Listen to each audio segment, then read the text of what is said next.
I am Neil. I'm Veronica. We fell in love when we were 16, and here we are talking about what life is all about for us. Thank you for joining us. This is a Life Is podcast with Neil and Veronica. Hello, everybody. Welcome back to Life Is with Neil and Veronica, where today we're coming with you with a topic that wasn't really inspired by anything specific, let's say. There was no moment in time that happened in the last little while that inspired it, but I guess it's come across over, a long period of time where we've had these different moments that have brought up these feelings and these emotions when we talk about life is not apologizing. And so it can go into two different areas, I think, and I think Veronica has some really great, passionate thoughts on this that I align with. But what I start to think about that is apologizing is more of the words that you use instead of showing the actions for something that maybe you have done, which you can admit to making a mistake. So I feel like there's two different things there, and apologizing and saying sorry really can feel empty and it doesn't have very much behind it. So, Veronica, I know we were talking about this earlier today a little bit, but what are your thoughts about life is not apologizing? I feel like I have a very long rant about this. That word sorry is honestly a total trigger for me. I will be completely honest. And maybe it's because it brings up a lot of feelings for me. As you know, I was a notorious over apologizer. I would say sorry for saying sorry. And I'm only coming to notice that more and more. I'm being more intentional about the feelings and the actions, behind the times that I do actually feel sorry. And I'm also recognizing when I was saying it when I didn't mean it and holding myself back from not saying it when I actually don't mean it. There are so many times in the past. So I've had a lot of growth, I want to say, in the last year for sure. And even in the last few months. And I've had to take a pause on, certain conversations sometimes, certain responses. And here's the thing also, is that you can take the time to respond. I think actually when we talk about in the sports or competitive world, there usually is a 24-hour cool off period apparently that I learned about. And I didn't know that was a thing. So you can probably talk more about that. But I would catch myself saying sorry all the time, honestly, for anything and everything, to the point where if I think about it, I was almost apologizing for just being myself. And that is nothing to be sorry for. Nothing. And often I was apologizing for my own boundaries. Again, nothing that you ever need to be sorry for. Let me say that again. Your boundaries are your boundaries, and that is nothing that you ever need to be sorry for. So if you're listening and you're watching, you probably feel my energy. You want to talk about putting energy out into the world. I'm fired up about this because enough. And I feel like I just want to pause there and say it again, because you should never feel like you have to apologize for your own boundary. That is your boundary, whatever that is. You put it there for a reason. You're putting it there to respect yourself. Whatever your needs are, that is nothing that you ever have to be sorry for. And that has taken me a long time to learn. And that is something that I will continue to try to, model and teach the kids. And it is just try it one day, okay? If you're about to type a sorry, if you're about to say a sorry, pause and just evaluate if you really feel the need to be saying that.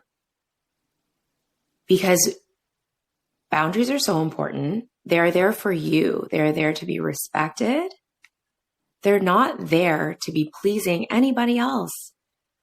And it's so important. And I've never been a fan of forced apologies, definitely as an adult. Like, I would rather you not say anything than to fluff off like, sorry. It just feels worse even, I find. And, forced apologies, especially for children, I really feel like it doesn't teach them anything. And, I feel like children are always often, trying to feel their emotions and trying to figure out their place and trying to figure out like what these feelings are that come up.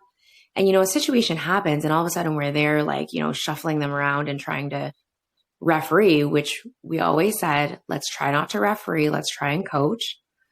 Is it necessary also? But, trying to referee an apology, like there's just so much that's happening there. So I really dislike that word. There was a time actually, there was a conversation that I was having and I felt so darn proud of myself because it probably was a situation where I would have apologized. And there's almost like a power struggle to that too, I find, where, I don't know how I would label it, but again, like whatever you feel like you have to apologize for, just evaluate it. And do you actually have to? Do you actually feel that way? Or do you feel like you're just saying it for the sake of? And squirrely thought, but to be honest, something that just popped up is on the flip side of that, sometimes when people are over apologetic, it makes me really uncomfortable. Like to be on the receiving end of that, which, like it gets awkward, like to the point where I'm like, did I make you feel a certain way? Like, why are you saying sorry? Like, I don't know. I like to think I'm really kind, but there are those times and moments. And sometimes I used to be one of those people. I'm raising my hand for anyone that's watching, or if you're listening, you can't see me, but I'm raising my hand. That again, I used to, notoriously say sorry about sorry. So hearing you speak on that, I think that one thing that we tried to do, and I think that is part of the maybe problems we had in the past. I know I had problems with it, and you talked about your problems with it. And I don't know where it stems from. Like that's sort of beyond my expertise. But what I do know that we've instilled in the kids, what I do know that we want to teach them is you don't ever need to apologize or feel sorry for the way you feel about something. You can maybe have reacted differently. You could maybe have and they're learning, right? They're in the stage of learning. So, it's okay that you felt angry. It's okay that made you mad, whatever emotion you were going through. But then teaching them, okay, but this is how you need to react. Okay, maybe that's where you made a mistake. And when you're ready, you should talk to that person about how you reacted. Again, not forcing them to do it in the moment because they need to be ready, and that needs to come from, again, what you're saying, their own sense of like, okay, I did make a mistake and here's how I want to rectify it. So that was, one thing, what you're talking about, right, is you never, ever, like you said, need to apologize for how you feel about something or how something made you feel, right? And it always needs to be about how you reacted and maybe how you could have done that differently in the future, learning again from maybe a mistake. And then the other part that you're talking about there, and in the analogy of, competitive sports and whatnot, in that cooling off period, there's an analogy about that. And when you think about a pot of boiling water, right, that is not clear, like, still water, a cup of still water is clear. A cup of boiling water is bubbling and it's cloudy and you can't see. When you're angry, when you have emotions that are high, you cannot see clearly, you cannot think clearly, so you don't have the right words. So you need to let that water or that emotion cool down, be still, and then, like a clear glass of water, you can see and express things that are more clear to you. I haven't heard that part of it. And again, like those of you watching probably saw my reaction in real time to that. And it's so important though, even when, we have those feelings that can come up when it is anger, for example, we've talked about that anger iceberg before too. When things are cloudy, even for the kids, we always say their ears are closed, they're seeing red, like they're not absorbing anything. This is not a learning situation. This is like a processing moment. And then when things are clear, you can have a conversation about it, or, wow, yeah, let the boiling water settle. Like, they always say, like, don't go to bed angry. And what a complete, let's throw that in the garbage. Okay, we're going to throw that in the garbage, because you and I both know that from our relationship is it's okay to go to bed angry. It's okay to not talk about things right away, because it makes it worse. And it's such a false sense of like, you have to make up, or you have to, in a certain time period. It's just like, you need to let people deal with their emotions and not force them to apologize when they're not ready, or if they even have something to apologize for. So like, that is completely like not okay for people to think that, because we know completely different. Like, that's okay. Everyone has their own time period for certain things. Mm-hmm. Yeah, I think it's what follows, right? And I think that that's the message here as well, is we're not saying like, don't feel remorse, or like, don't be a good person. I mean, I try so hard to stick to like the positive language of things, because when you start getting into the negative, I feel like I'm even confusing myself with that. But, what we're saying is, it is about the action. It is about what follows, and it is about taking care of your own needs. So, in that conversation, or in all of that, it was a principle almost. And I think it was the detriment to part of our relationship when, we didn't always see eye to eye. And there was always that thing about like, don't go to bed angry. So like, you need to talk about it right now. And I'm naturally, I feel like a slow processor. Like, I need time. And, I think again, that goes with like boundaries and respect, and like what works in a relationship, and the give and take of it, like the reciprocity. And I think again, number one is just communication. So it's not like, a lot of people ask us, how do you do it? How, we're going to get into this, I think, in another podcast. Like, how does your relationship work? How do you keep things, kind of moving? And a big part of it is communication. So, I know how you work. You definitely know how I work.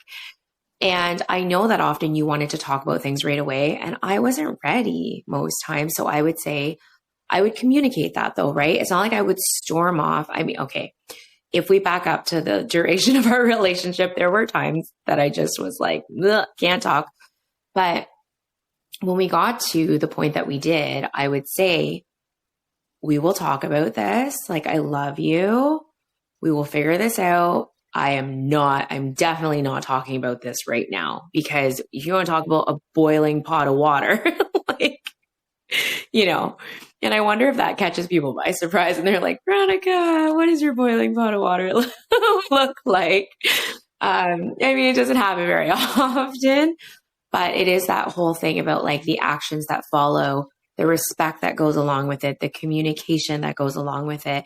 And all of that is more meaningful than the word sorry. I actually don't like it. Maybe it's just me. Maybe it's an unpopular opinion here. But honestly, I will tell all of you that there are times when Neil says sorry, and I kind of look and I'm like, what? Yeah, I think it's a reflex. I don't like it. It's been so ingrained in us, at least in our generation, to just like, oh, sorry, right? And like, or like you make a mistake, instead of like saying like, oh yeah, you know what, I shouldn't have done that. Like, here's what I want to do differently next time, right? And so a couple things on what you were just talking about, I guess. One is they talk about successful relationships, right? And one of them, one of the keys to that is knowing what they call is knowing your relationship's fight style, right? Whatever you want to call it. Because what it is knowing how your partner reacts to a disagreement. And it takes time to learn that, but it's so key, and we'll probably talk about that in one of our episodes. But it's knowing that, like, okay, does the person, like you said, does the person need time to cool down, or are they like like, wanting to talk about it right away? Do they shut down? Like, do they like, do they have like a history of like of shutting down and not being able to talk? Because I know I have had to work on that, where like I would actually just physically like I would just like disassociate from the situation and I would just close off. Right, not intentionally, but I need to like be able to like think about my words and all these things. So yeah, that's one of those things that is knowing your partner's fight style. But again, going on to the reflex of saying sorry, and we just talked about this before, was when you're like crafting a response, whether it's and this is mainly to do with like text messages, emails, right? Is like we're so quickly ready to write, oh, sorry, like, sorry, it took me so long to get back to you. Well, like, it took you long because you were doing something that you needed to do, right? So why are you apologizing for that, right? There's so many other words that you can use in the opposite sense, because there's so much reflex to saying sorry for inconveniencing somebody else, but really, you're not inconveniencing them on purpose 99% of the time. You're just busy taking care of other things that are significant to you in the moment. I love that you brought this up so much. This was a game changer. And what is really helpful for me is when I find things that I can like tuck into my back pocket in a sense, and it's my substitution. Like that's how I build better habits, is I find a substitution for what I kind of want to throw in that life is garbage, right? And if you think about that situation, and, we talked about in life is about energy and, the words that you say and that energy that you give off. If you think about that situation where you're like, I'm so sorry, like, it took me so long. Just think about like the tone, how that feels for everybody in that situation. Like I was just saying on the receiving end of that, sometimes I feel like super awkward. And if you flip that, and like some of you have probably seen that image, right? The opposite of that in a sense, or a substitution that you can do for that is gratitude. And instead of saying, I'm sorry, this took me so long, which honestly, by whose measurement also? Whose baseline? That person might have been like, wow, that was a speedy response. Thank you so much. And meanwhile, you're starting off the whole email thread or text or whatever with an apology of like maybe an unrealistic expectation that you put on yourself personally. So instead of leading with sorry, lead with gratitude and like change that narrative. So, if instead of saying, and like I'll say it right now in the moment and see how this feels. I'm really sorry for taking so long to respond to you. Okay? Versus, I shivered. Thank you so much. I shivered and like, just like, it didn't feel good. You're not a role player or what? Yeah, because you're kind of like, how do I respond to that? Then you're kind of like, are you okay? Like, is everything okay? Or like, yeah, or like you're reassuring or, okay, so here we go. Here's the kind of like the substitution response. Hey, thank you so much for being so patient because I felt like I was taking so long to get back to you. I wanted to send you a message sooner. I thought of you now and ... Yay! Like, yay for everybody. Oh, you thought of me? That's so nice. And like, yeah, you know what? I'm wicked at being patient. Like, thanks for the compliment. Like, just try it. Stop it. Like, I just want to tell everybody, like, stick to your boundaries.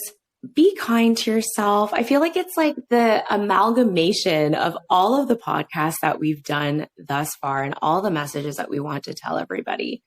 Be kind to yourself. Stick to your boundaries. Like, the energy that you put out there in the world. Like, we need to stop the cycle. And it starts with pausing. Again, I guess, slowing down. Again, another amalgamation of things we talked about. Before you write that word, sorry, did you actually do something that you need to apologize for or to admit that you made a mistake?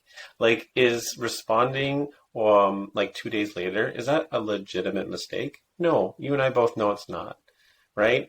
we are all doing our best. And so if we pause, I'll give myself a second here to let pause for Veronica because she has a thought. But if we all pause before we write sorry and break that cycle, and you continue to be like aware of it, and we all do this, it's just going to help each other not be so quick to say sorry when you don't need to.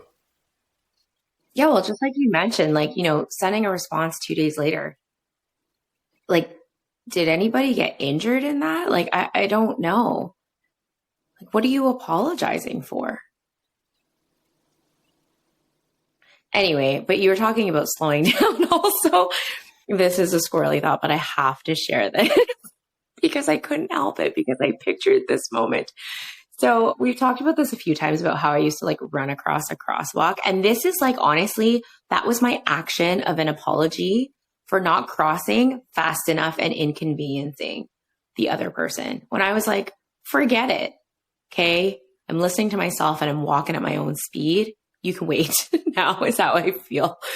But like, I feel like also if you can picture 5'3" and 3/4 me trying to run across the crosswalk and like almost look at somebody and like, like the sorry wave, like, I feel like that's what I would almost do and combine it with that.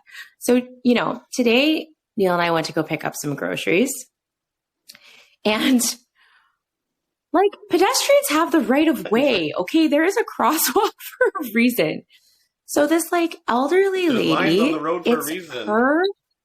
What's like, that?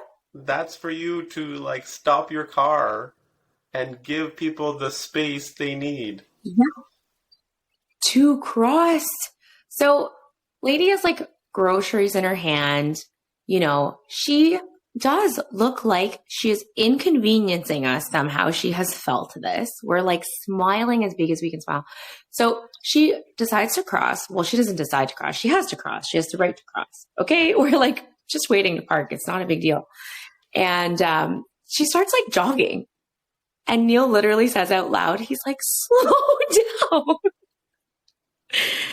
And I looked at him and I was like, see, it's not just slip. me. It was icy. There was not a lot of space. I'm like, I was just trying to put the energy out there. Like, it's okay. We're good. Like there's like, you don't need to rush on our behalf. Yeah. Just slow down. So yeah.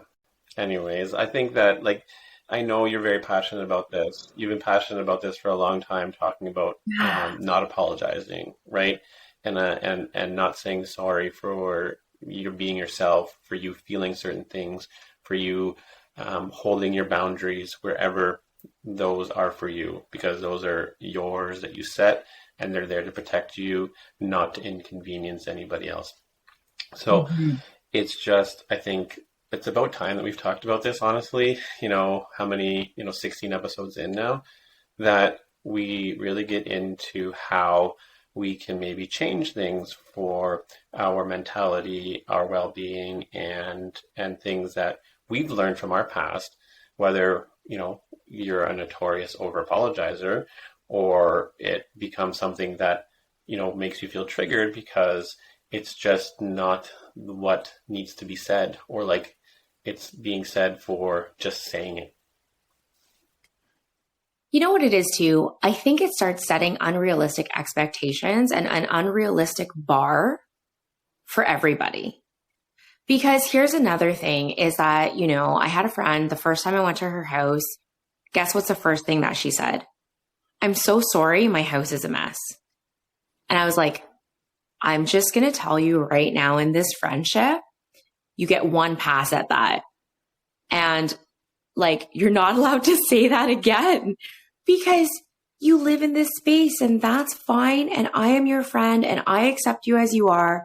I will show up and like, whatever, I'm here for you. I'm not here for your spotless house. In fact, if it was, then I don't think I'd ever invite you over to mine.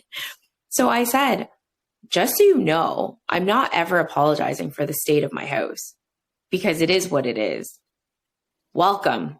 I'll make you a delicious tea. Find a clean spot somewhere or we can stand. I'll help you brush the crumbs off your feet, but like, welcome. So, I think I'm often like trying to change the narrative too for those in my life.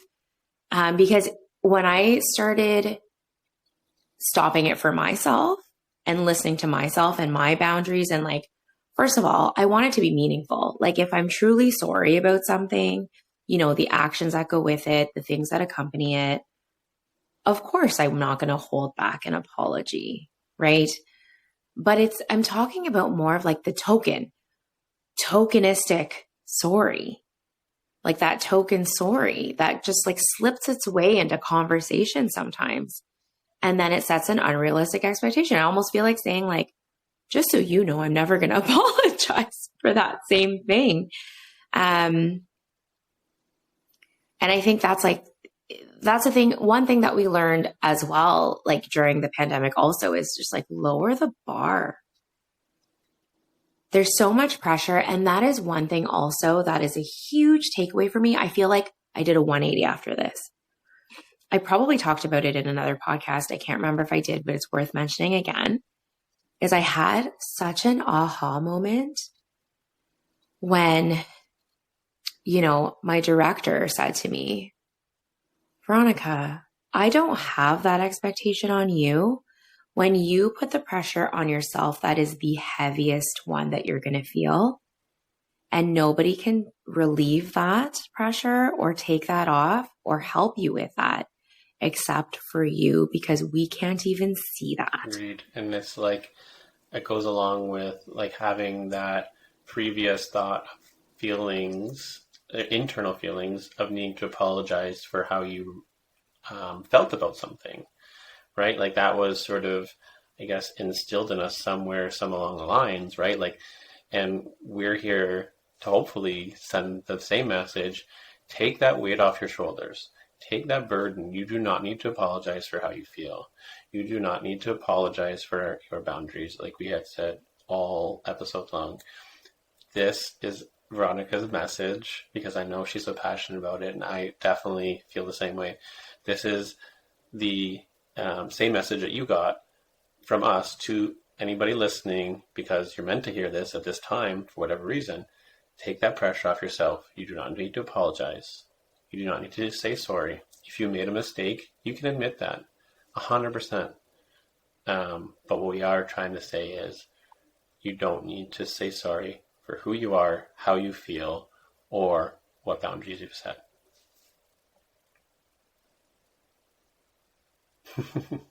Period, So, exclamation I mark. think, again, if that's, you know, what you're getting out of this, that is exactly what I know Veronica wanted to deliver. So I think we want to just take a moment to say thank you again for allowing us to share these messages, feelings, stories, all of it that we have put together so far. And we will continue to do, because, you know, life is ever evolving. So thank you for this space, and thank you for your encouragement and feedback. We love it so very much, and we look forward to speaking with you again next time. So thank you, and have a great day, everybody. Keep being you.